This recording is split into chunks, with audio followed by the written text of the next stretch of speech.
Good evening. I'm Leland Vittert. Welcome to the program ahead of America's favorite holiday that revolves mostly around food. The alarm bells couldn't be ringing any louder about something we in America never think about. For the first time in history, we will soon become a net food importer rather than exporter. The U.S. Department of Agriculture says that sometime next year, America will buy more food from overseas than we sell to the rest of the world. The crossing of those lines represents a dangerous thing. Think about the implications just at the very basic levels. An army moves on its stomach. This greatly impacts our national security.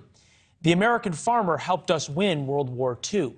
Now the American farmer can't survive economically. Producing food in America gives us worldwide pricing power. That means what all of us can buy at the grocery store, the prices for that are set by American farmers. Now the world's prices will be set for us abroad. The world once needed America's food supply, especially China, who relies on us for soybeans. Now they have other options. They help set the price. A drive through America's heartland used to pass hundreds, if not thousands, of family farms. Now, because of rising costs, that same drive passes a few dozen corporate farms. The family farms have all been gobbled up. The family farm that still exists must compete with the big guys on price. For obvious reasons, that's harder and harder and harder for the family farmer, leading to even more corporate buyouts. And the Chinese own many of the companies now buying American farmland and food production. I could go on. For all of the discussions we have about culture wars, student loan forgiveness, abortion rights, the makeup of the Supreme Court, electric cars, banning plastic straws, if we don't control our own food supply, not many of those things matter. The NewsNation documentary, Autumnal Harvest, airs this Thanksgiving. It's going to go in depth about the challenges to America's family farms. We bring in John Boyd Jr., fourth-generation farmer, president of the National Black Farmers Association. John, is just this sort of the continuation of every other industry? There's fewer and fewer family-owned gas stations. There's fewer and fewer family-owned restaurants. Is this just not progress in some way? Well, I think, and thank you for having me. And this is one of the only programs that has been following this story from the very beginning when we talked about the food shortage on your show. And I told the American people what was coming down the pike, and it's now here.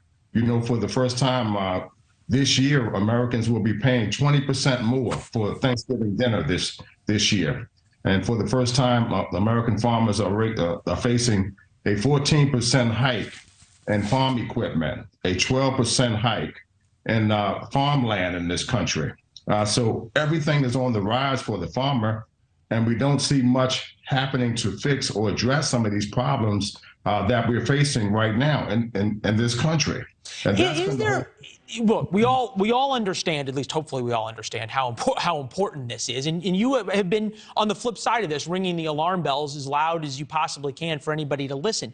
But are there real things that can be done about this that are practical? We can't somehow outlaw corporate farming. Well, what you can do is invest in America's small-scale farmers in this country by providing them infrastructure.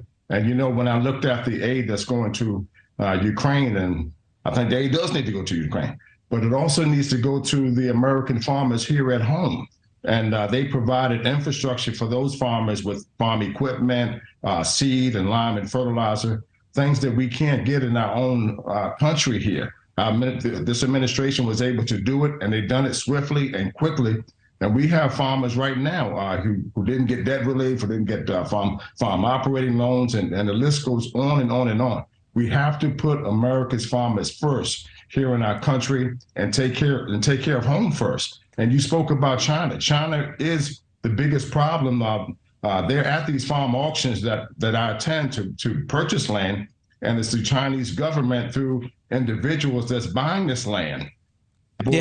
China buying U.S. farmland, it was $81 million in 2010. By 2020, it was $1.8 billion. That's according to the Wall Street Journal. It's continuing to pick up. What do the Chinese understand about American farmland that the American government doesn't understand? Well, we have very productive land. Thanks for watching. Go to newsnationnow.com to find NewsNation on your television provider. And don't forget to subscribe. Click the red button to get more of NewsNation's fact-driven, unbiased coverage.